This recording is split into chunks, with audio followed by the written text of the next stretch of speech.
this episode, I interview Scott Sewell from Microsoft to discuss his red shoelaces and the fact that Power BI is not rocket surgery. Yeah, you heard that right. Just a personal note, it takes a lot to produce these shows, and I would really appreciate your support. If you like the show, can you please leave a comment on iTunes by going to nz365guy.com/iTunes. To review the show notes for this episode, please go to nz365guy.com/40. I'd like to thank the generous contribution from our sponsor, Kingsway Soft. Kingsway Soft is a leading integration solution provider offering software solutions that make data integration affordable and painlessly easy. Thousands of enterprise clients from over 80 countries and regions rely on Kingsway Soft to integrate data with various business systems in order to drive their business efficiency and fully leverage their information assets. And Kingsway Soft now works with CDS and Power Apps.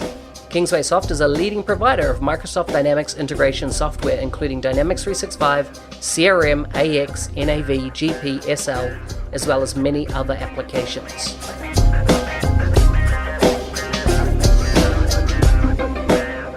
Hi everyone, I'm here with Scott Sewell to discuss his role as a global black belt at Microsoft. What is a global black belt, and how does this translate into Dynamics 365? As a 25-year veteran of software implementations, Scott has worked with Dynamics 365 for customer engagement, the Microsoft Business Intelligence suite of products, and has demonstrated expertise in a variety of technical and consultative areas, both within the partner channel for internal and customer projects and externally to the broader Microsoft Dynamics community. For 9 consecutive years, Scott has been awarded the MVP in the Microsoft Business Applications arena, but when he joined Microsoft, he lost it. Scott, welcome to the show. All went away. It all went away. It all went away. Yeah. So no more.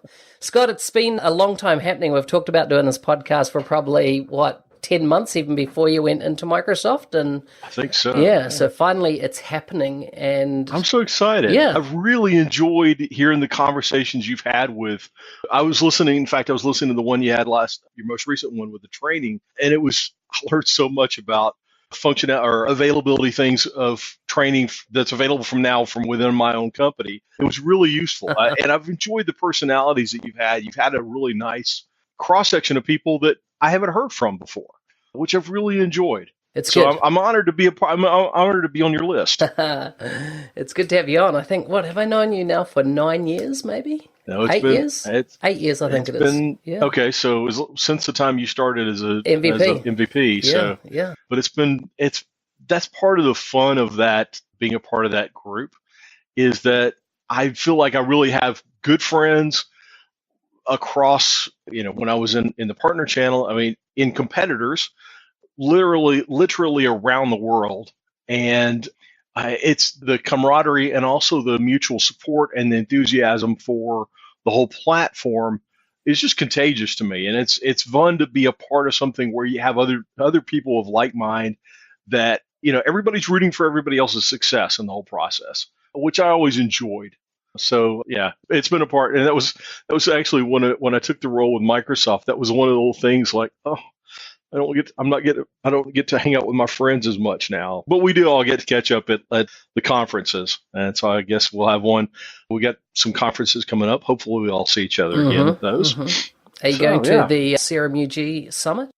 I will not. I don't think I'm scheduled to be at the UG Summit. You're just doing Ignite? I'm going to do Ignite, and I'm also doing the Digital Transformation Academy out in Vegas.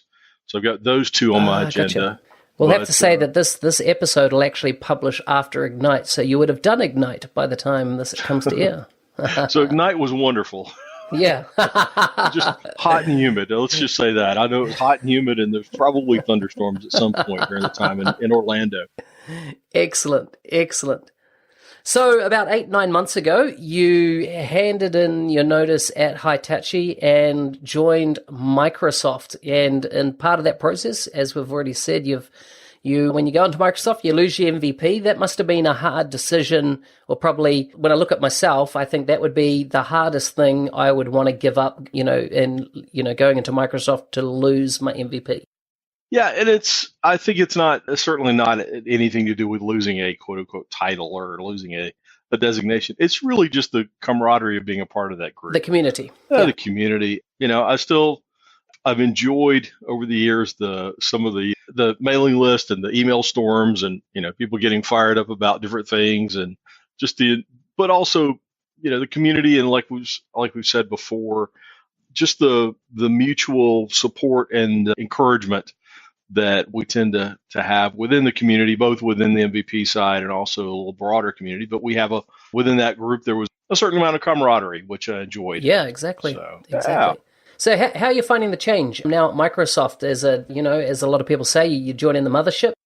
How are you finding it? I've been assimilated into the board, but yeah, it's been fun. I've enjoyed it. There's obviously, I had a great experience with Hitachi, and before the acquisition with Customer Effective, and it was a great experience for me. I enjoyed it, and I've got good friends there, but I was looking for kind of a different type of challenge than what Hitachi was focused on at that point.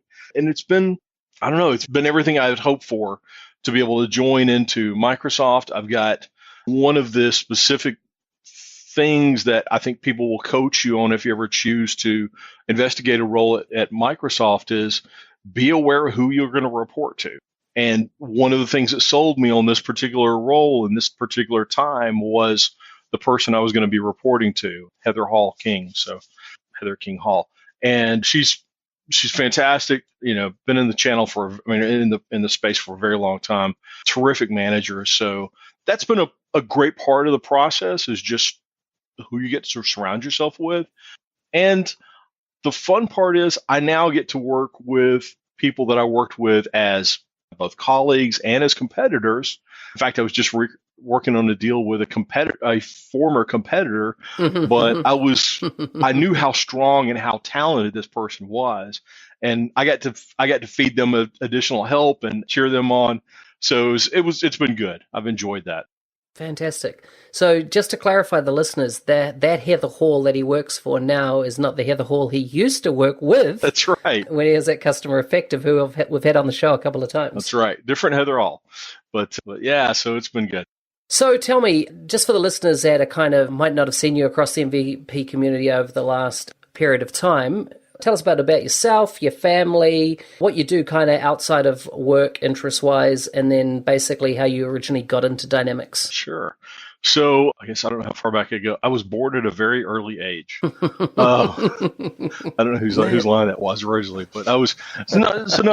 Currently I live in New York City. Married. My wife is Amy, and I, just the two of us, and we have a fantastic time here. We've enjoyed living in the city tremendously, and we've been married for 10 years, almost 11, and coming up on 11, and it's been great. I grew up obviously from my accent, you probably can tell I didn't grow up in New York City. I grew up in the southern part of the U.S., in Tennessee. So I grew up in a small town. The town itself, in fact, I can probably say there's absolutely fewer people in my hometown than live on my block in New York City. Wow. Big dramatic difference. So, it's tremendous contrast between the two, but I thoroughly enjoyed that. And it gave me I enjoyed growing up in the South and that part of the country. And then also, but I've enjoyed the contrast way more than I expected. I came up to New York City on a project for Customer Effective at that point, and was supposed to be here I think I was supposed to be here for 3 weeks, maybe a month. And then that rolled into 3 months, which then rolled into 6 months, which then rolled into 2 years. And then at some point they just said, I was flying back and forth every weekend from Atlanta. Mm-hmm. And a lot of times I just think, okay, that first month I was here, I was staying in a hotel near Times Square. And I said, well, I'm obviously never coming back here. So I might as well take advantage of everything I can. So I would just stay here on the weekends, and I went to see a bunch of Broadway shows. I went to the Statue of Liberty. I went to the Guggenheim Museum. I tried to do everything I possibly could just to take care of it all while I was here. And so I did that. I actually was like actually, this is kind of fun. I enjoy this, but there's no way I'm ever going to live here. This is nuts. And so I was on this project. He's doing well.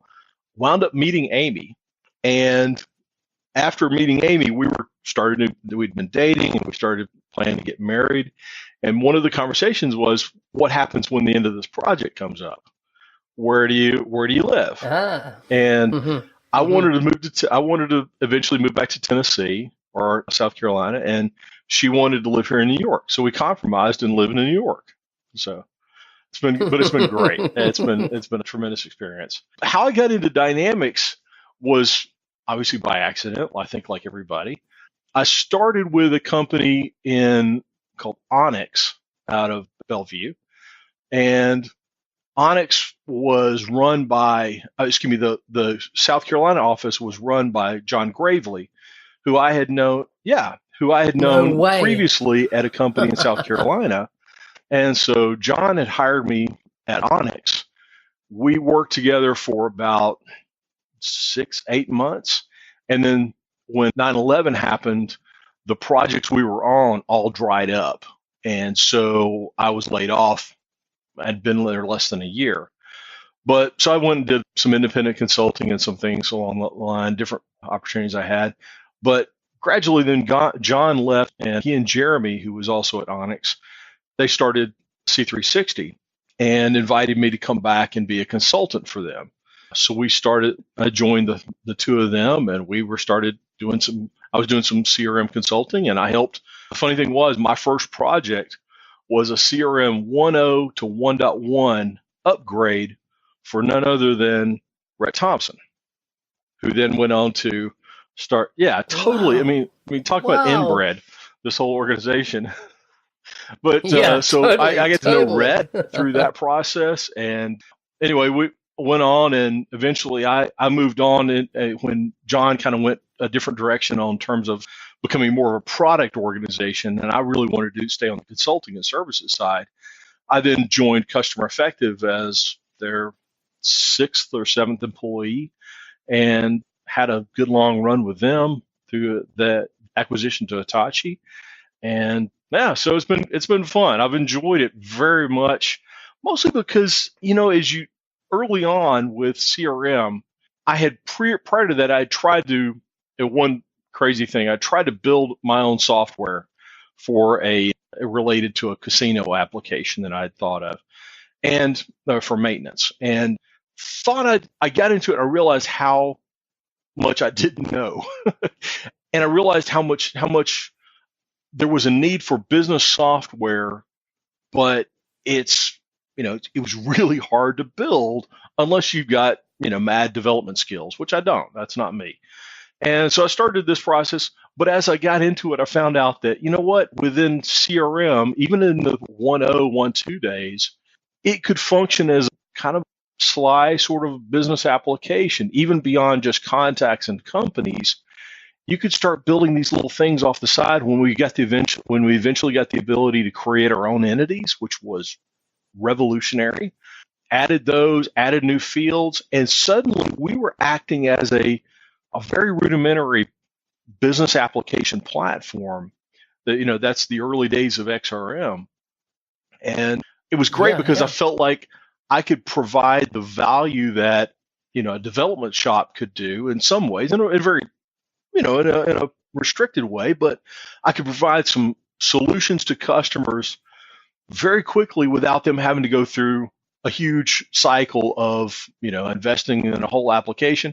I could mock it up and build it and deliver it and kind of feel like a little hero there for a moment. And so, it's been one of those things that kind of feeds one of my passions, or one of the things that really lights me up, is being able to look at a problem and come up with a way to solve it without breaking the bank, or without, spending months and months and months. Let's try to prototype an example. And if this works, great. If it's kind of on the direction, maybe we invest in going deeper into a more complex solution, but let's think about what we can do to solve the problem first. So that's been fun. Mm-hmm. Wow, it's quite a journey, and I can't believe, can't get over the different names, that have been around our industry for some time. Yeah.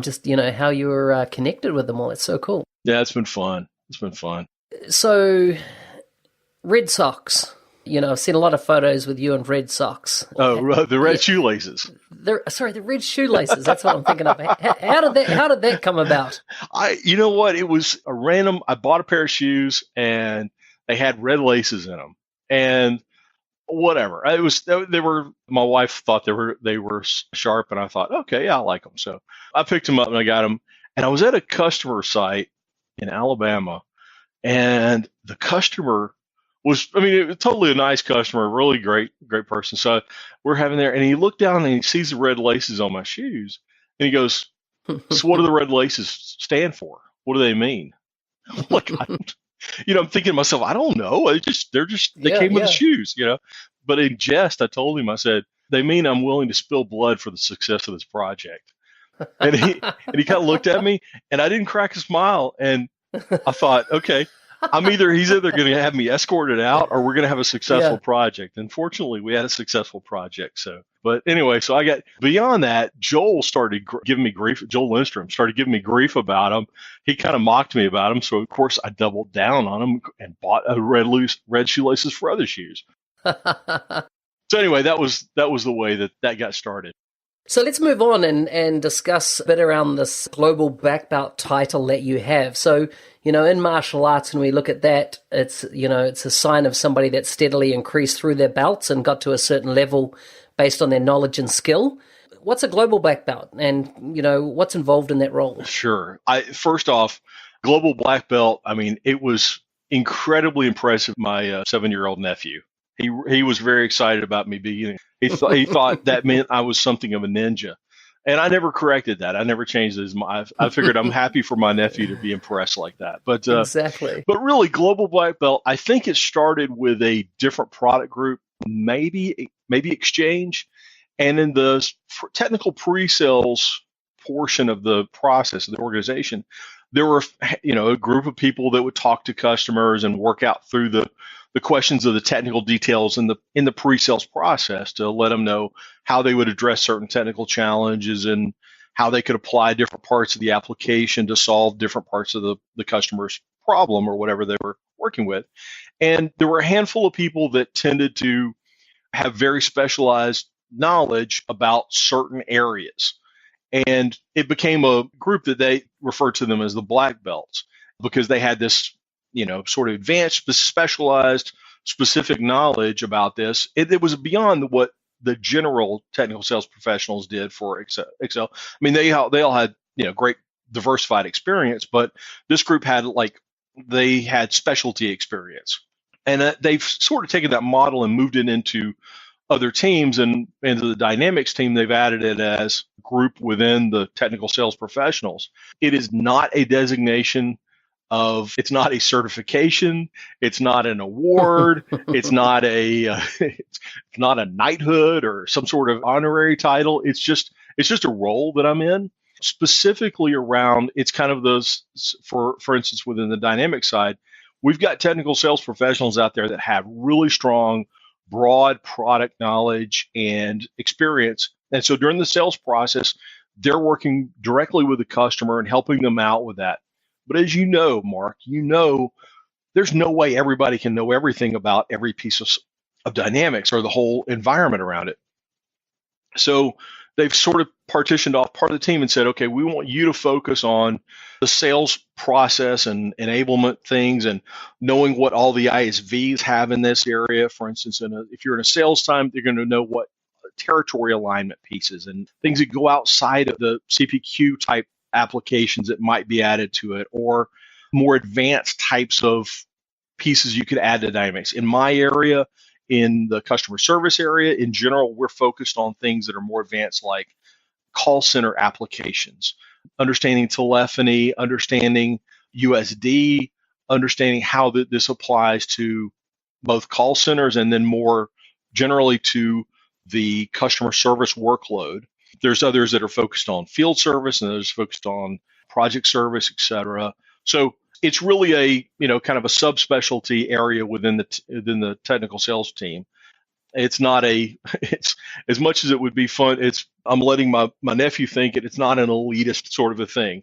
And I would probably, it's also kind of the way I refer to when I would get introduced in sales projects when I was Hitachi, and they would say, "Well, Scott's an MVP," and I would usually kind of qualify that because I'd kind of say, "Well, my standard joke was, well, MVP doesn't mean most smartest," and I would, and sometimes I would laugh. Some people would laugh, sometimes not, but I'd say it doesn't mean most smartest. It means in some ways most vocal. It's really somebody who champions the platform and talks to the community and provides and helps enable the rest of the community by sharing and looking ahead and trying to describe that and trying to give value back into the community. And similarly, the GBB team is focused on both helping advance efforts, but also to say we're here to try to help enable the rest of the TSP community, the technical sales community, so that they know more about the things and help them become more and more advanced on the areas that we can help with. And for instance, my area tends to be currently right now, I tend to focus on things like, of course, Power BI, which I've had a passion for a long time, and helping other TSPs get up to speed in Power BI, and sometimes just building dashboards for specific workload cases that they come across. Also started in on Power Apps lately, and how that can help solve some problems that customers bring to the TSPs, and the TSPs say, I know a couple of ways I might solve this, but let me talk to somebody and get some other ideas in. And so I'm here to help enable them on those things. Gotcha. So you've thrown out a few 3-letter acronyms there, and I was always in the same position with MVP. I'd be with a salesperson out on a call, and they'd go, and he's an MVP, and the client would just be blank, looking back like, so what? No kind of qualification. So we've covered global black belts, and you've said GBB. We've looked at technical sales professionals, TSPs, and the other one is right? SSP, right? Is SSP still in play on a Dynamics deal from Microsoft's point of view? They are. In fact, we're taking the approach now is starting to blend a lot more, and they're referring to it as a swarm approach, meaning that as we get into a deal that's larger and more complex, you bring together people with TSPs, GBBs, SSP, the solution sales professionals, the AE, the actual just salesperson, bring us all together, get us in a room or a virtual room, and everybody tries to contribute what they think they might be able to solve the problem for the customer. And it's not always, thankfully, we're not relegated to just, you can provide a technical piece to the solution and the other person can only provide a business case solution. We really try to feed off of each other's experience and, I saw this in this deal.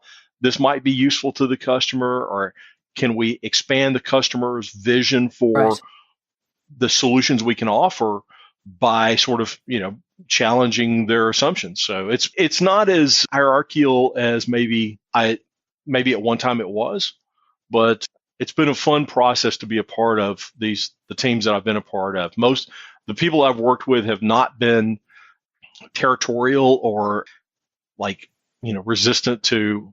I had one person, but that's all right. But most everybody's like, "Hey, great! What can you bring to the table? Here's what I've got. Here's what I can help with."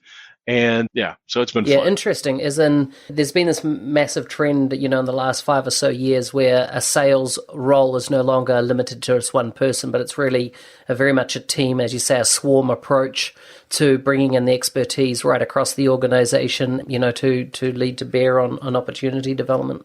As it should be. And as a result, I wind up learning a lot more. Every time I have a chance to interact with somebody off of a completely different team, I'm like, thumbs up, I'm ready to go, because they're going to bring something to that process that I would have never thought of.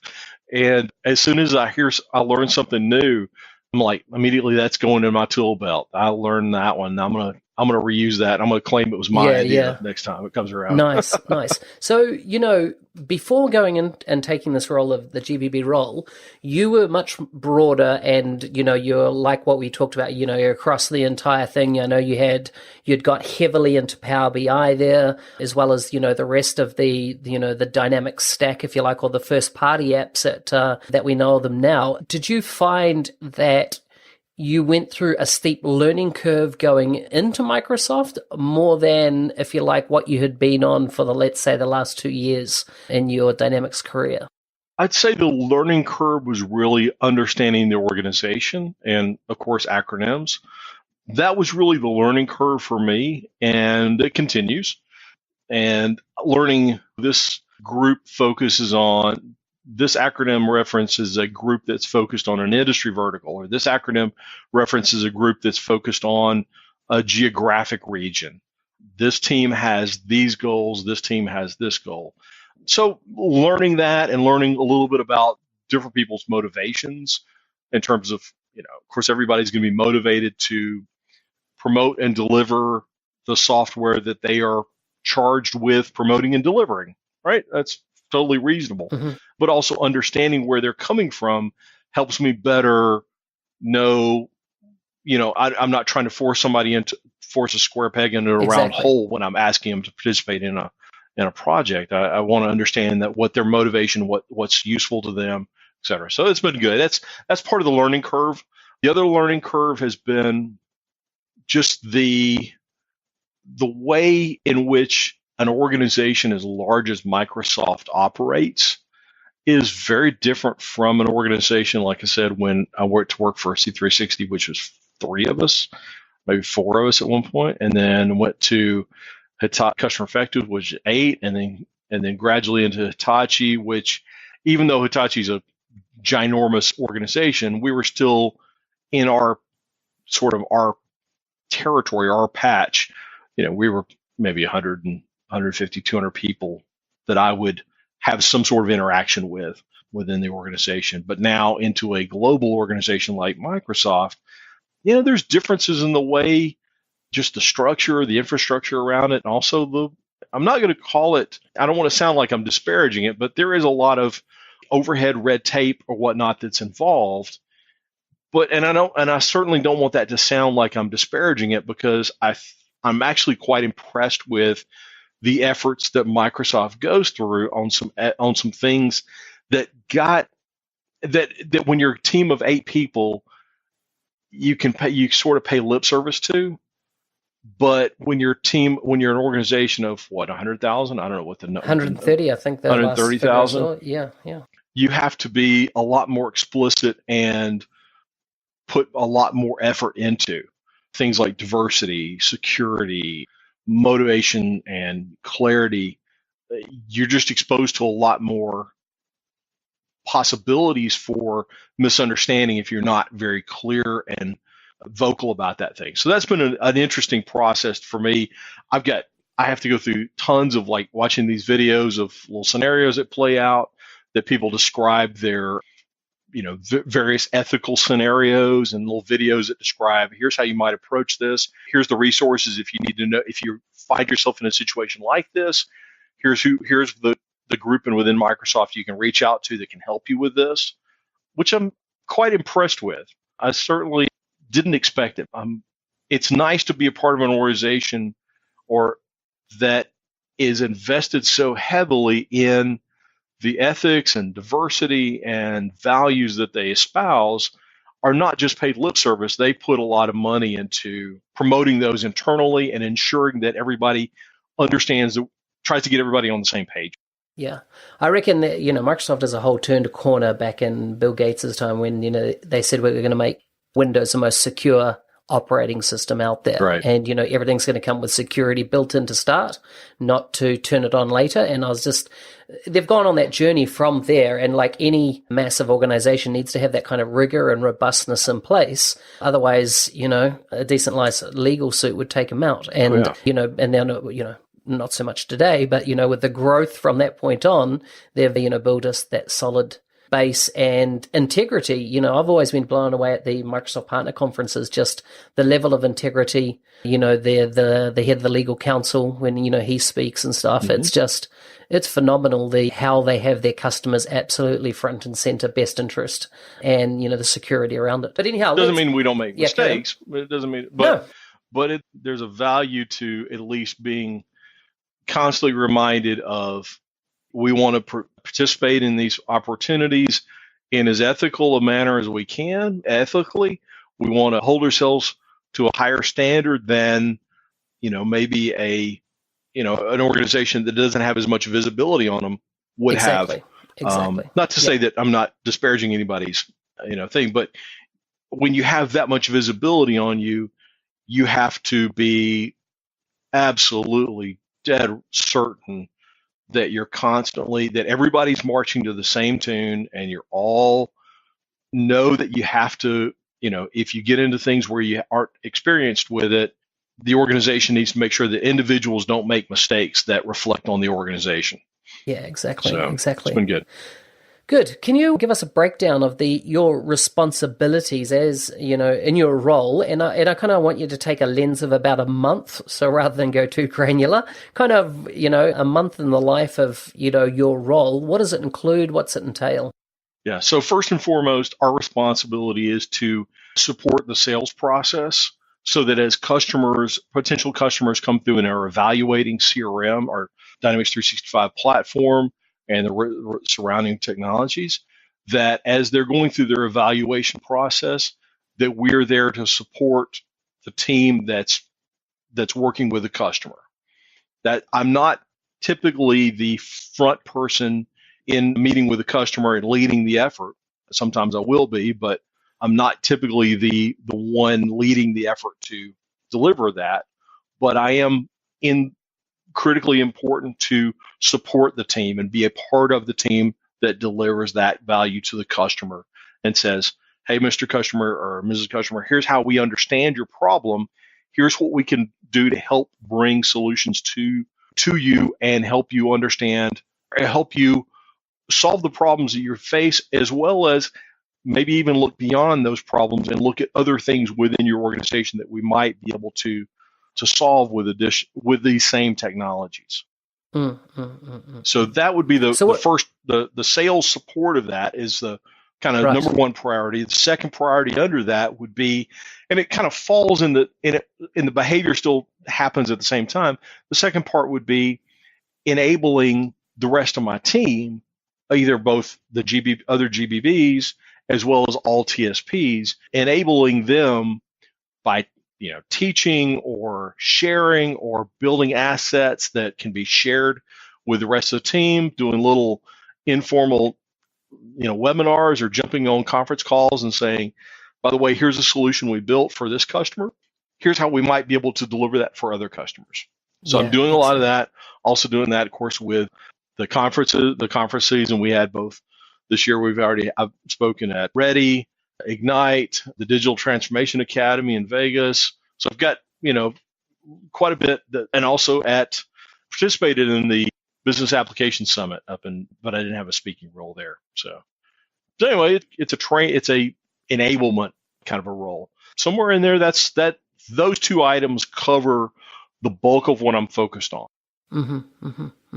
So what do you enjoy the most? I think it's within that, it's that enablement portion, which I get to play in both roles. I enjoy the aspect of saying, hey, I've got this cool idea. I learned this from Ulrich, or I learned this from another customer, or here's some experience. Let me show you something that I can teach you how to do that will help you and make you a superstar in whatever project comes up. Next time this comes up, you don't need to call me because you're going to already be upskilled in this area. That to me is extremely rewarding when somebody wants to pick up and learn a new skill that I might be able to transfer to them. I don't know why. Maybe it's a little bit, it's kind of overblown for me, because it's like I really get excited about somebody who's willing to spend an hour on a conference call with me and kind of walk through the steps of how do you do this. so much more than if somebody calls me and says, I need a dashboard for X. And can you get that out for me? I mean, I'm certainly able to do that, turn that around, and I'm happy when I get to do that and they come back and they go, that was helpful. The customer responded to that. They enjoy, that was helpful in our conversation. That's a big plus when somebody comes back and says, yeah, the work that you did was helpful, but I really enjoy that teaching aspect. Yeah, excellent. Excellent. That's so cool. That's so cool. So what part, if I put my partner hat on, I have engaged heavily with solutions or SSPs and TSPs and, across the roles I've had. GBBs were really just starting to become a thing, when I took a year off. And are you engaging in partners specifically as a GBB? I know the TSPs, SSPs, etc. will be, and account managers, etc. But does your role ever touch or engage with partners in a pursuit of a sales opportunity? Yeah, typically only in conjunction with the TSPs and SSPs that are involved. I'm typically only being added as a component to that team rather than being the lead of that team. Yeah. So, I mean, there are a couple of cases where just because of old friendships or long-time relationships, a partner has called and said, can you give me some direction on this? Or do you mind sitting through and watching this demo? And can you give us pointers on that? Totally happy to do that.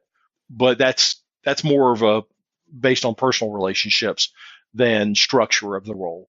So tell me, what's one of the most challenging sales you've participated in? And it can be within Microsoft or, in your partner side, and what were the kind of outcomes, etc.? I was involved in one, let's think, I guess it was several months ago. It was when I was fairly new to the company, and somebody said, we need a dashboard for this. And so I'm happy to jump in and be able to try to provide something I had in there. The challenge with this particular customer kind of reflects something I see, and I recognize it because I recognize it in myself, and I'll explain what I mean by that. The customer had been using their particular piece of software, which was homegrown.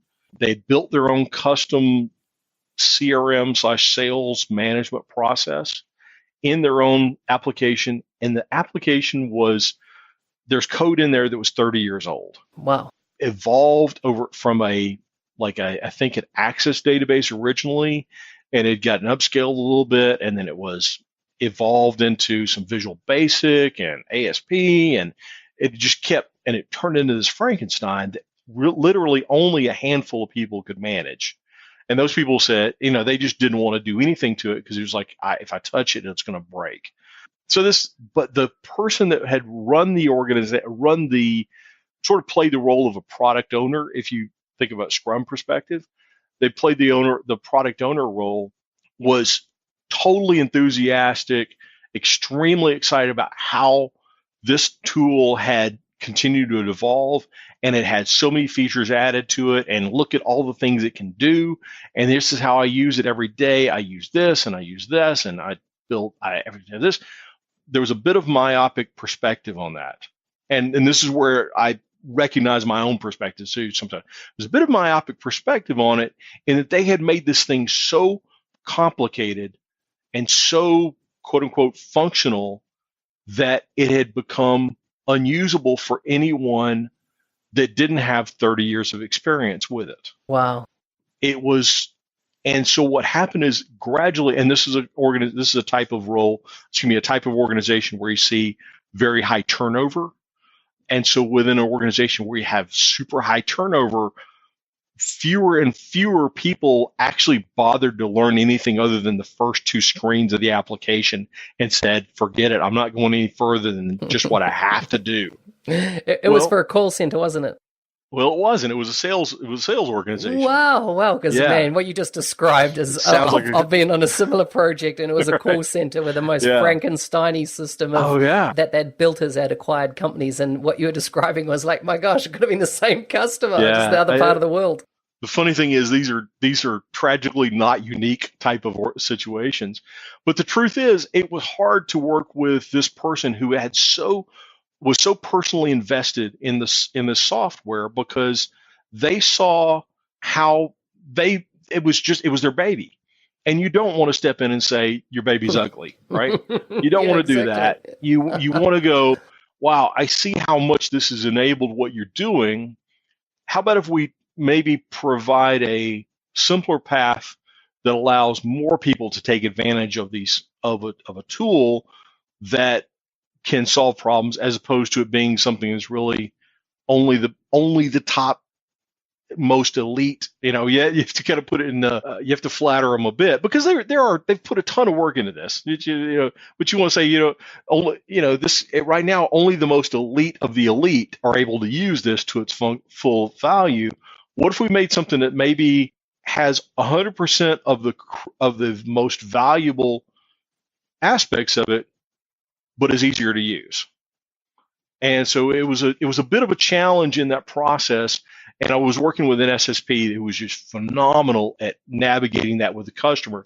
He built a lot of trust with the customer. The customer recognized that this person was, had all the best intentions and was trying to solve the problem with them, as opposed to definitely was not trying to work around them, but was also trying to coach them a little bit through, hey, let go just a little bit, and maybe we can get more people successful in the organization that can benefit from the leadership that you provided. So that was a little challenging, and I think that comes back to this idea from a technology perspective. We can get extremely obsessed with, oh, look at this really cool thing. Look at this shiny toy that I've got, right? Yeah, and I yeah, love yeah. this feature. Oh, look at this. You can click. If you do this, you click here and do this and this. Suddenly you've got this amazing thing. Well, we can, Demo crowd. yeah, we can get totally excited about those really super, and it's important to know what those things are, but don't forget that the object is not building a piece of software. The object is solving a problem. And if you're trying to build if your object is building a piece of software, then, be honest about it. But if you're honest, if your object is trying to build a solution for people, honestly, the simpler version, fewer features equals better usability. As long as those features are the right features, you can build something. I use an example a lot of times when I'm working with a customer in this early process, and this goes back to Hitachi too, is they can say, well, we want everything that we had in the previous version plus a few things else, right? Whoa. Yep. That's, yep. And of course the salesperson's usually, yeah, sounds great. We'll do everything. It's just the existing product plus, I'm like, whoa. No. Time out. Let's talk about this. And I use the example of MP3 players.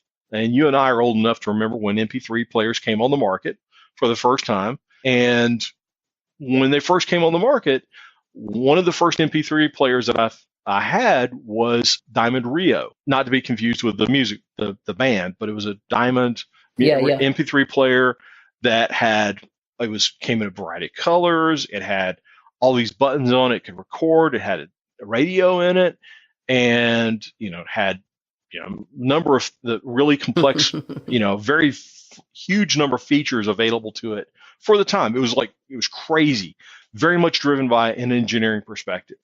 John Gravely walks in one day with his brand new iPod. It's white. It has one button and a little click wheel. Yeah. It has a black and white menu that's very simple. But man, it was so much. That thing took off like a rocket because it was easy to use. People grasp it immediately. It took care of the problems that they were trying to, the problem that it was trying to solve. It did it brilliantly. And I think sometimes we wind up getting fixated on how complicated can we make this thing, or how many things can we shove into this poor little application. We're going to shove everything into it and then put it in front of a customer and think, one of my customers one time was like, we just want to have a wow factor. We want to have a wow factor. And I was like, yeah, we're going to have a wow. They're going to go, wow, that's hard to use. So, you want to be careful about that process. Anyway, you can tell I get wound up about that topic. Hey, that customer that we were originally chatting about there, did they move forward or did they cancel out? They actually have moved forward. It's a multi-million-dollar project, so it's a long sales cycle. They're still in process. But one of the pieces that Good. actually solved that or came through for that was it was definitely not trying to end run that person. That person, we've been very clear of trying to make sure that we respect the hard work that person's done. But one of the things we did was through this Power BI dashboard that I built, we added that as a part of the project. That was not something this person had asked for, because this person, that was not really anything that would help them do their job. But what we did is said, Dynamics is a platform where a lot of really good business effort goes into. There's a lot of hard work that goes in there, a lot of information that's being, the sausage is being made, right? A lot of effort in there, and there's a lot of data in there. Let's try to surface that data in a way that maybe is useful to your leadership team so that they can see what's in your sales process without having to get down and dirty and get their hands dirty working inside the sales application. So we did that. We started surfacing the data up and saying, here's some trends, here's some buying patterns for the customer that we see within your data. And honestly, none of it was rocket surgery. Most of it was fairly straightforward information, but the difference was we could do that with Power BI in days or hours, whereas and then also make it flexible and interactive and make it adjustable on the fly. Whereas with the other application, the one that had been built over 30 years, it was so complex and interlocked that you want to report, you sketch out your report, make all your parameters and define what it is. 6 weeks later, you might get that report. If you need a change, it's going to be another 2 weeks before you get a change order through. So yeah, exactly. What we did was we basically said, here, let's move the value up the chain a bit and give other people in the organization visibility into the value that you're building inside your application or inside your sales organization. And he saw that, and rightfully so. He saw that as somebody, we were respecting the hard work he was doing, and also giving him an easy way to show off the hard work that they were doing to his leadership team, who in the past had been like, send me a spreadsheet, because I don't want to get too involved. And so he was duplicating a lot of work. Anyway, it actually has changed the conversation a bit, and it's moving it forward. Nice. Good outcome. If I could get you to become a prophet for a moment and look to the future, you've been in, this environment for a while now, and I'm talking about your Dynamics career. We've seen a separation of the first-party apps away from the core platform. We've seen that the core platform move into Azure. We've seen now the Microsoft Power Platform coming to the fore, which has elements of what we would have considered in the past XRM, but with so much more. Where do you see, I suppose my question is, do you see kind of first-party apps continuing to grow and expand, or do you see that the Microsoft Power Platform is really where we're going to see a massive amount of opportunity grow out of? And I'm like looking at it from if you take what we traditionally work with as CRM, let's say the sales, Dynamics 365 for sales, apart from a little tweaking here and there and, some intelligence and stuff built in, the dial hasn't moved really on what, a sales platform has been, for the last 10 or so years. Yeah. So what's your future look like, or if you could prophesy the future, what do you think would be happening in, let's say, 3 to 5 years? You're trying to get me to break my NDA, aren't you? No NDA stuff. Absolutely not. I hadn't even thought of that. No. I think if you read the tea leaves, we're seeing the platform is suddenly becoming this moving forward, this landmass, this continental shift. We're seeing this whole thing start moving forward, and things like Flow and Power Apps and the Power BI are one of the big motivators is saying, let's make sure those things work with the Dynamics platform or this, the CDS platform and forward. And we've got, there's efforts that are, it used to, we were treated as a side project many years ago. You and I have been in this space for a long time, and Dynamics was treated as, oh yeah, this other thing over there on the far side, right? We didn't get the respect, even though we were actually delivering some really cool value to customers, we weren't treated as we weren't Excel, we weren't PowerPoint, we weren't Exchange, but the shift has changed dramatically, and I'm seeing it both externally and what the communication is from James Phillips and down through the organization, and also internally, I'm seeing things that I'm being invited in to say, would you review this? Here's a direction we're going, or we're considering this direction. How would you or how would your customers respond to this? And the pattern is so obvious and consistent that Dynamics and this as a platform, and whether it's Common Data Service plus the Power Apps and Flow, all moving forward together very, very deliberately, and the interoperability with those, as well as being a consistent development deployment solution it's so exciting, because I think back to my early days of my 1.0 and 1.2, my 1.0 and 1.2 versions of CRM, where I was doing upgrades. And when we first got that opportunity to add brand new entities or add attributes that weren't out of the box, it was like, whoa, I can solve problems that Microsoft has never heard of before. And that was one of the things that lit me up in the early days about how I could solve some problems. And now it's just evolving, and I feel like suddenly, and I think the whole within the community, our expansion and excitement about XRM, XRM was an exciting platform, but still it was treated as a quote unquote development platform.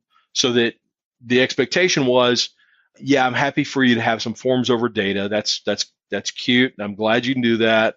But if you really want to do serious work, you've still got to fire up Visual Studio and write some C# code and bring that in. And we've got all the hooks and all that's in place. Go have fun with that if you'd like. But it wasn't really, there was still a gap between that and a non-development, what they call the citizen developer. That ought to be a drinking game now, that every time somebody says citizen developer. But it's shifted over to that group that says, look, there are business solutions that we can provide and solve real problems, and we don't need to hire a long tail team of people who are going to do hard work for a month and build this, and then sit around and wonder what they're going to do for the rest of the week, the rest of the year. Build this, put people who deal with it in an everyday space, give them the tools that allow them to do that. The same thing that's happened over years with Excel, where you had Excel was this original thing, and it was accountants or whoever was going to use that. But gradually over time, it became that more and more people said, oh, look, I can do this really cool thing with Excel. I was listening to the Sean Tabor and the Power BI guys, or Power Apps guys. Yeah, so I was listening to them, and they had a guy on from Microsoft, and for the life of me, I can't think of his name all of a sudden. But he was a teacher. He was a teacher in the classroom, and he saw the ability, and he was really connecting the dots. He was focused on, how do I teach kids these new concepts? I think some of the concepts were in math orientation. How do I teach kids these concepts? And let me focus on how I teach them. And by the way, let me grab this tool over here. It can help me do that, but I'm going to focus on how to teach. And to me, that was brilliant, because I think that's what the focus should be. I'm focused on a problem. Here's a tool set. I'm going to pull in what I need out of the tool set, but I'm going to focus on getting the problem solved, as opposed to, hey, look at this tool set I've got. Let me try to find something I can shove this into. So look at the problem and the solution first, and then this toolkit is right there for you. So good. So good. Scott, it's been great to have you on the show. Listen, I'm going to run through a few quick-fire questions with you to wrap up, and these are not specific to Dynamics. It is more about your life in general. So first of all, what motivates you? Motivates me? I think probably I enjoy that aspect of being able to teach, being able to enable somebody else, help them get excited about the platform. That takes place both inside of Microsoft with the Dynamics and outside of Microsoft. I love getting a chance to help somebody pick up a new skill and learn it and own it for themselves. Mm-hmm. Mm-hmm. What are you excited about right now? I'm actually building a house. So nice. Yeah, That's so so cool. it's a long-term project. It's probably a year out or more, but we've gone Yeah, through the yeah. process of we've got the drawings, we've got a builder, we've got a lot. We're starting the process, Wow. and this is still that this is So still much fun. the early dating phase of the process. I'm about to get into the part where I have to write a lot of checks and make a lot of Yeah, yeah, decisions yeah, on what type of light switch defines me as a person. That all the little yeah. details along that is going to drive me crazy. But that's a process right now, So and I'm cool. excited about that. Nice. What do people never ask you that you kind of wish they did? Never asked me that I wish they did. Probably around my experience and advice, not necessarily advice, but let me share what I've done around, honestly, and it's an odd topic, but personal finance. I know I know Nice. That's so cool. it's an Though. area that we have when I have a chance to talk to my nephews or my nieces or other people in an early part of their project, early part of their career, saying, by the way, just remember that personal finance and choices that you make in that are a can be either a career enabling or a career limiting decision. So And true. you have choices that you may not recognize as a choice yet, but you can either take those choices now or later. So anyway, I get excited about that. It's an So interesting. I good. know you and I have I talked love it. about it. Joel and I have talked about it. Neil Benson and I have talked about that, and I think it's an important topic. And I've made my share of mistakes, so I'm happy to encourage others. As we all have, I think. What's your best purchase under $100 Lately or overall?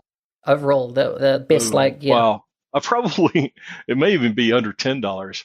I got my new Surface yeah. my That's cool. new Surface laptop, and I immediately picked up Mm-hmm. opened the page and went to Monoprice and bought a 8 foot extension for the power cord. The Ah, laptop yeah, yeah, yeah, yeah, yeah. these Surfaces Yeah, come I know in what you with mean. these Hmm. dinky 18-inch Short cords on chords, them, right? and so I Hmm. immediately bought an 8 foot Nuts. one because I'm always going into a conference room or something and having to do desk dive and try to find a place to get to an extension. I mean, an outlet. And now I'm just like, fine, I got it. So that was an easy one. Uh, Done the same thing. I find I'm traveling backs and forwards between the US and London now, and I have my US chords and my European chords, and all of them are long because you never know what you're going to end up with in a hotel or in a Absolutely. meeting The other room or one something like is that. grab a pack of the little Velcro cord wraps. Do that. Mm-hmm. Wrap up Mm-hmm. your cords that Yep. you need or don't need. Otherwise, you get all kinds of crazy. The other one, I'm going to throw out this as a different one, is Awesome. a bonus one is, Bonus. and it's not really a purchase. It was I went to the XRM Toolbox. I went to the Fetch XML Builder page and also to the Ribbon XML ribbon editor from Duro, Tangi, and from Jonas, and made a donation because I get a tremendous amount of value out of those free tools. And I Awesome. Yeah. put something in the tip jar the other day for all three of those because, man, I mean, and it's almost like I'm just happy to buy them a pizza and beverage and have a good time because thank you for how much you've invested in the community and how much you've made my life easier by So providing these good. tools. We'll make sure we put in the show notes the links to those. And yeah, everybody listening, if you've received any value from those tools, remember those guys have spent, in some cases, thousands of hours working on those projects. And so, And yeah, they're not doing it for the money, believe me. They're not, no, but no, it's no. totally just a nice way to say thank you. Yeah, Go have yourself, take yourself out after work, enjoy it, and thank you for what you've done for the community. exactly. Exactly. Scott, who do you recommend as a guest on this podcast in the future? I've already given you my best. That was Heather Hall. The Yeah, other and Heather she's Hall. been on twice. She's been on She's been twice. on So twice. Yeah. I get so yeah, Heather, let's see. I try to think. So I should be able to clip out of this one. I should get a pass on this one. I can the other people that I can think of are, Vollmer, Ben Vollmer, he's on a lot of stuff, but he's also He's been on. he's He's been he's on. too funny. I Yeah. just get a kick out of him. And then one of his counterparts in the area, Jack Bender, he's hilarious. So we have a good time working together. Okay. But there's so Was many that people Jack within, Bender? yeah, Bender, Bender. He's with Microsoft. And I just enjoy all the, the people at Clarus and Britt, there's just so many good people around. And sometimes I just like tuning in a podcast, not because necessarily the topic itself is the motivator, but sometimes I just like hearing from my friends. These are good people around. Nice. Matthew Anderson. I don't know if you know Matthew. Yeah. He's such a good guy too. Yep. So anyway, tons of people. I shouldn't even say anybody because there's too many people to name.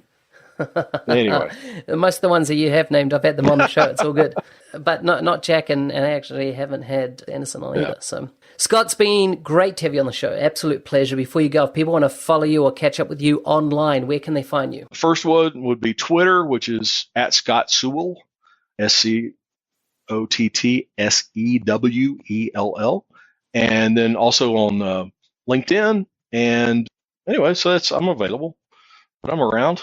But it's been great. Man, I'm just so happy to hear from you, and I thoroughly enjoyed following your journey around the world last year.